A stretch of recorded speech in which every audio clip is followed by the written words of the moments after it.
ദിക്റുകൾ മനസ്സറിഞ്ഞ് പതിവാക്കിയവർക്കും അള്ളാഹുവിൻ്റെ പേരുകളും വിശേഷണങ്ങളും മനസ്സറിഞ്ഞ് പഠിച്ചു മനസ്സിലാക്കിയവർക്കും പിന്നെ ദർഗകളിൽ പോയിട്ട് ആ ഖബറിനെ ചുംബിക്കാനാകുമോ?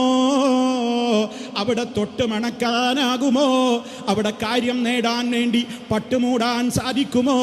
അവിടെ കാര്യം നേടാൻ വേണ്ടി അവിടെയുള്ള കുത്തുവിളക്കിൽ എണ്ണയൊഴിച്ച് അതിലേക്ക് തിരിനേർച്ചയാക്കാൻ കഴിയുമോ?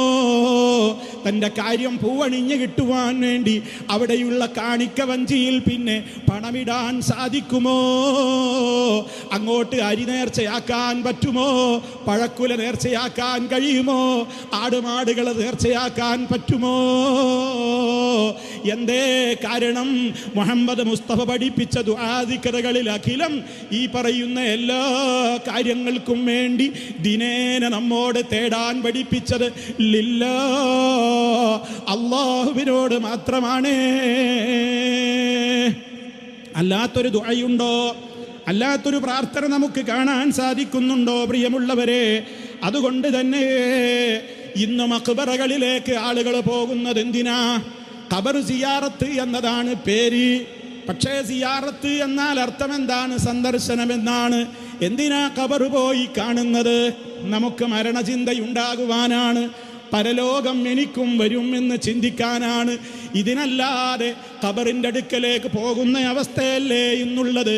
ആരാണിവിടെ ഭീമാ ബീവിയുടെയും മാഹിൻ അബൂബക്കറിൻ്റെയും ഖബറിൻ്റെ അടുത്തിലേക്ക്, അതുപോലെ തന്നെ വിഴിഞ്ഞം ഉറൂസി നടക്കുന്നതും അല്ലാത്തതുമായ സ്ഥലങ്ങളിൽ, അതേപോലെയുള്ള ദർഗകളിലേക്ക്, മക്കാമുകളിലേക്ക് എനിക്കൊരു മരണചിന്ത വരട്ടെ, എനിക്കൊന്ന് പരലോകം ഓർമ്മ വരട്ടെ എന്ന ചിന്തയോടെ എത്ര പേര് പോകുന്നുണ്ട്? വല്ലാഹി ഒരു മനുഷ്യനാട് പോകില്ല. അതിന് പോകുന്നതൊക്കെ എന്തിനാ? പോകുന്നതൊക്കെ എനിക്കൊരു കുട്ടി ഉണ്ടാവണം, എൻ്റെ മക്കൾക്ക് ജോലി വേണം, നല്ലൊരു പുതിയ ആപ്പിളയെ കിട്ടണം, എൻ്റെ മോള് ഗർഭിണിയായിട്ടില്ല, അതുപോലെ തന്നെ എൻ്റെ ഭർത്താവിന് ഗൾഫിൽ നല്ല ജോലിയില്ല, 100 കൂട്ടം ആവശ്യങ്ങൾക്ക് വേണ്ടി തലവേദന മാറാൻ, ക്യാൻസർ മാറാൻ, കിഡ്നിയിലെ കല്ല് തെറിക്കാൻ, അതേപോലെ തന്നെ 100 കൂട്ടം രോഗങ്ങൾ മാറാൻ, മാനസികവും ശാരീരികവുമായ രോഗങ്ങളിൽ നിന്ന് രക്ഷപ്പെടാൻ, ഇതിനു വേണ്ടി കാണിക്ക വഞ്ചിയിൽ പണമിടാനും പട്ടുകൊണ്ട് മൂടാനും കുത്തുവിളക്കിൽ എണ്ണയൊഴിച്ച് തിരിനേർച്ചയാക്കാനും ആ ഖബറിനെ മുത്തിമണക്കുവാനും അവിടെ പൂമാല ചാർത്തുവാനും അവിടത്തേക്ക് തൊട്ടിൽ നേർച്ചയാക്കുവാനും തൊട്ടിയും കയറും കൊടുക്കുവാനും അതുപോലെ തന്നെ ചന്ദനക്കുടം നേർച്ചയാക്കുവാനുമൊക്കെ ഈ വിധത്തിലല്ലേ ഖബറിങ്ങിലേക്ക് പോകുന്നത്. പക്ഷേ സന്തോഷകരമായ ഒരു കാര്യം ഇതിൻ്റെ ഇടയിലും ഈ തിരുവനന്തപുരത്ത് എനിക്ക് കാണാൻ സാധിച്ചു. അതേ, ഇവിടെ ഏതാ പച്ചക്കറി തങ്ങൾ ഉപ്പാപ്പാടെ പേരിലൊരു മക്കാമുണ്ട് എന്നറിഞ്ഞു. എന്തേ പച്ചക്കറി തങ്ങൾ എന്ന് വന്നത് എന്ന് എനിക്കറിഞ്ഞൂടാ. പക്ഷേ ഈ തിരുവനന്തപുരത്ത് ആ മഹലിൽ ആ ജാറത്തിൻ്റെ സമീപത്ത് ഒരു പ്രത്യേകമായ നോട്ടീസ് കാണാൻ എനിക്ക് സാധിച്ചിട്ടുണ്ട്. ആ നോട്ടീസിൽ പറയുന്ന കാര്യങ്ങൾ എന്താണ്? അവിടെ സിയാറത്ത് എന്തിനാണെന്ന് കൃത്യമായി തന്നെ എഴുതി വച്ചിരിക്കുന്നു. സിയാറത്തിന് പോകുന്ന ആളുകൾ ശ്രദ്ധിക്കേണ്ട കാര്യങ്ങൾ, മര്യാദകൾ അവിടെ രേഖപ്പെടുത്തിയിരിക്കുകയാണ്. ഖബർ സിയാറത്തിൻ്റെ മര്യാദകൾ: 1, അള്ളാഹുവിനെ മാത്രം ആരാധിക്കുക, വെരി ഗുഡ്. 2, അള്ളാഹുവിനോട് മാത്രം ആവലാദികളും ആവശ്യങ്ങളും തേടുക. അതാണോ അവിടെ നടക്കുന്നത്? തീർന്നില്ല, നമ്മൾ 100 മാർക്കാണ് ഇതിന് കൊടുത്തിട്ടുള്ളത്. 3ാമത്തെ നിയമം കേട്ടോ, മര്യാദകളാ പറയുന്നത്. ഖബറാളികൾക്ക് വേണ്ടി നാം ദുആ ചെയ്യുക, അവരോട് നമ്മുടെ ആവശ്യങ്ങൾ ചോദിക്കാതിരിക്കുക.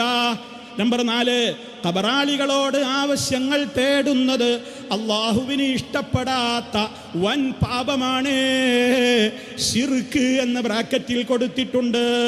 5ാമത്, ഖബർ സിയാറത്ത് കൊണ്ട് ലക്ഷ്യം വയ്ക്കുന്നത് നാം ഖബറിലാകുമ്പോൾ ഉള്ള അവസ്ഥയെ സംബന്ധിച്ച ചിന്തയ്ക്ക് വേണ്ടിയാണ്.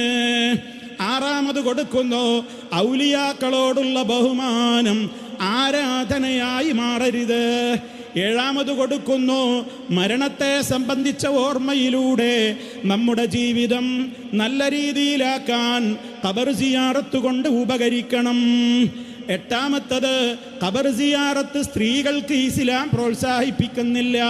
9ാമത്തത്, ആരാധനാ ഭാഗമെന്ന നിലയിൽ മെഴുകുതിരി, തിരി എന്നിവ കത്തിച്ചു വയ്ക്കാൻ പാടില്ലാത്തതാകുന്നു.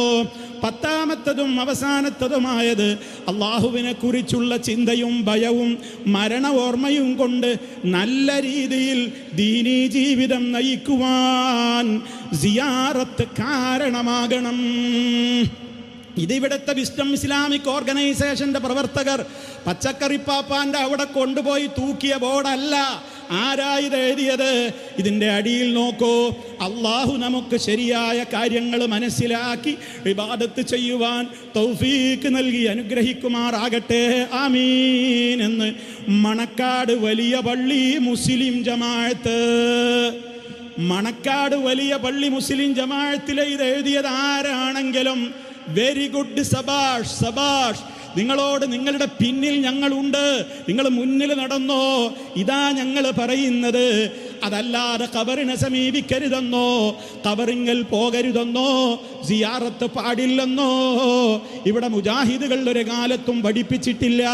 അതുകൊണ്ട് ഈ എഴുതി വച്ചിട്ടുള്ള ഈ പോസ്റ്റർ പ്രകാരമാണോ ആ പള്ളിയിൽ നടക്കുന്നത്, ഭീമാ പള്ളിയിൽ നടക്കുന്നത്, വിഴിഞ്ഞത്ത് നടക്കുന്നത്, പലയിടങ്ങളിലും നടക്കുന്നത് എന്താണ്? നിങ്ങളൊന്ന് മാന്യമായി ചിന്തിക്കണേ. സ്നേഹം കൊണ്ട് പറയുകയാണ്, കുറ്റപ്പെടുത്താനല്ല, ആക്ഷേപിക്കാനല്ല.